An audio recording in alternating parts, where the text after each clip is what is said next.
ایران کا بادشاہ بہت دنوں سے پریشان تھا۔ یوں تو ہر طرف خوشحالی کا دور تھا، مگر بادشاہ کی پریشانی کی وجہ اس کی اکلوتی بیٹی شہزادی ثنا تھی۔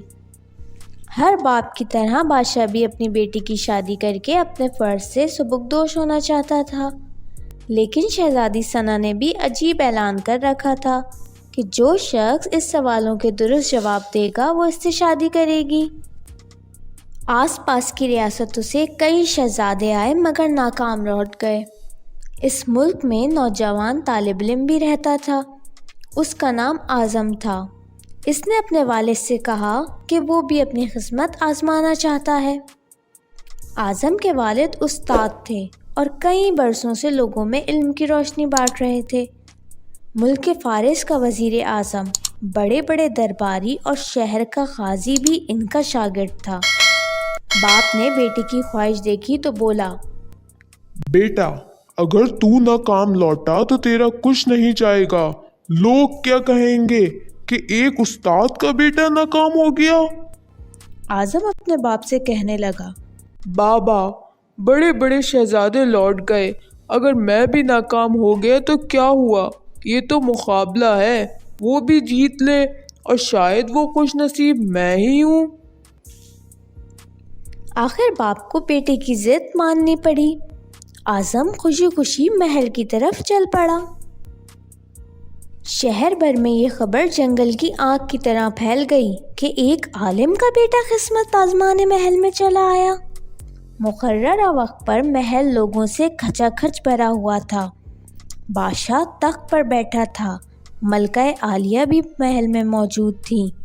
وزیر، امیر، درباری اور عوام الناس سب دربار میں موجود تھے۔ آخر شہزادی نے اپنا پہلا سوال کر ڈالا۔ اس نے شہادت کی انگلی فضا میں بلند کی۔ اعظم نے کچھ دیر توقف کیا اور پھر شہادت والی انگلی کے ساتھ والی انگلی بھی فضا میں بلند کی۔ یہ دیکھ کر شہزادی مسکرا اٹھی اور ملکہ عالیہ بولی، شاباش اے نوجوان، تم پہلا مرحلہ کامیابی سے طے کر گئے ہو۔ دوسرے سوال کے لیے شہزادی کرسی سے اٹھی اور ہاتھ میں تلوار لے کر ہوا میں چلانے لگی۔ کچھ دیر بعد وہ دوبارہ اپنی نشست پر آ کر بیٹھ گئی۔ بادشاہ سمیت ہر درباری کی نظر اعظم پر تھی۔ اعظم کھڑا ہوا اور اپنی جیب سے قلم نکال کر فضا میں بلند کر دیا۔ شاباش اے نوجوان، ہم خوش ہوئے، یہ جواب بھی درست ہے۔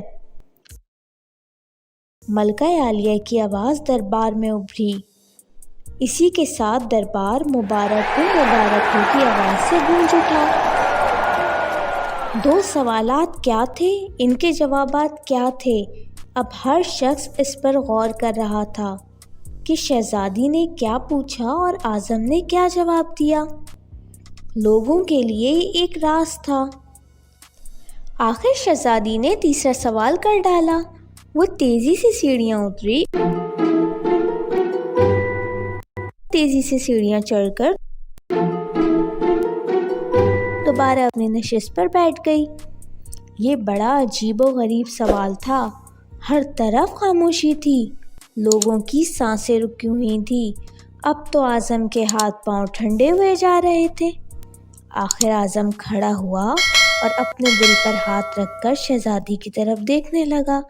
مرحبا مرحبا اے نوجوان، مبارک ہو، شہزادی نے تمہیں پسند کر لیا ہے۔ ملکہ عالیہ کی آواز کے ساتھ ہی شہزادی ثنا شرما کر محل کے اندرونی حصے میں چلی گئی اور محل مبارکباد کی آواز سے گونج اٹھا۔ لوگ خوشی سے جھوم رہے تھے۔ وہ دل ہی دل میں اللہ کا شکر ادا کر رہا تھا جس نے اسے یہ اعزاز بخشا تھا۔ بادشاہ نے اعظم سے پوچھا، اے نوجوان، ملکہ عالیہ کو تم نے مطمئن کر دیا۔ اب یہ بتاؤ تم سے کیا پوچھا گیا تھا اور تم نے کیا جواب دیا؟ اگر تم نے ایک بھی غلط جواب دیا تو تمہاری گردن مار دی جائے گی۔ اعظم پر اعتماد انداز میں کھڑا ہوا اور بولا، بادشاہ سلامت، شہزادی نے ایک انگلی کھڑی کر کے پوچھا تھا کہ تم کیا اللہ کو ایک مانتے ہو؟